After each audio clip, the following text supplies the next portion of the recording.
তো hello guys, আবারও চলে এসেছি নতুন একটা ছোট্ট ব্লগের ভিডিও নিয়ে। আর আজকের ব্লগের ভিডিওর স্পেশাল থাকবে দু রকমের ভর্তা। তো প্লিজ ভিডিওটা স্কিপ না করে ফুল ভিডিও দেখতে থাকো, আশা করি তোমাদের অনেক অনেক বেশি ভালো লাগবে। তো আজ দুপুরবেলা আমি রান্না করেছিলাম চিচিঙ্গে ভাজা পেঁয়াজ দিয়ে, আর ছোলা চিংড়ি মাছ দিয়ে কুমড়ো চচ্চড়ি। দু রকম ভর্তা বানানোর জন্য আমি একটা স্পেশাল মশলা করে নিয়েছিলাম, যেটা পেঁয়াজ কোচা, আদা রসুন, মিট মশলা আর তেল দিয়ে ভালো করে আমি কষিয়ে ভেজে নিয়েছিলাম। এখানে বানাবো ফার্স্ট ডিমের আলুর ভর্তা। তো আমি ডিমটাকে হালকা করে ভেজে নিয়েছিলাম, আর সিদ্ধ আলু আর ডিমগুলো ভালো করে মেখে নিয়েছিলাম। তার মধ্যে দিয়ে দিলাম পরিমাণ মতো লবণ আর ভেজে রাখা ওই মশলাটা পেঁয়াজ আদা রসুনের। তো সবগুলো একসাথে আমি আবারও ভালো করে মাখিয়ে ভর্তাটাকে রেডি করে নিয়েছিলাম। আর অন্যদিকে মাছটাকে ভর্তা করার জন্য আমি ভাজা মাছটাকে কাঁটাগুলো ছাড়িয়ে মাছটাকে ভালো করে মেখে নিয়েছিলাম। তার মধ্যে দিয়ে দিয়েছিলাম বেশি পরিমাণে একটু সর্ষের তেল আর পরিমাণ মতো লবণ আর ভেজে রাখা সেই পেঁয়াজ আর আদা রসুনের মশলাটা।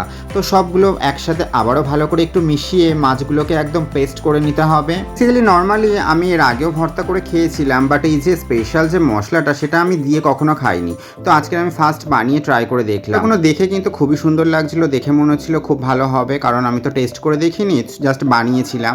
তো আমি এখানে সমস্ত উপকরণ আমার প্লেটের মধ্যে আমি সাজিয়ে নিয়েছিলাম। তো আমি ফার্স্ট ডিম আলুর ভর্তাটা দিয়েই ট্রাই করে দেখি। ট্রাই করার পর এত চিস্সা হয়েছে যে তোমাদের আমি কি বলবো। তো তোমরাও একবার এরকমভাবে ট্রাই করে দেখো, সত্যিই খুবই ভালো লাগবে। খেতে যেমন ভালোবাসি তেমন খাওয়াতেও খুব ভালোবাসি। আমি সময় পাই না বলে হয়তো রান্না করি না, কিন্তু যখন আমি সময় পাই তখন নিউ নিউ রেসিপি রান্না করি, আর তোমাদের সাথেও আমি একটু ভিডিও শেয়ার করতে থাকি। তো যাই হোক, আজকেকার ভিডিওটা ছিল এই পর্যন্ত। তোমাদের কেমন লাগলো অবশ্যই কিন্তু কমেন্ট করে জানিও, আর ভালো লাগলে একটা লাইক করে দিও।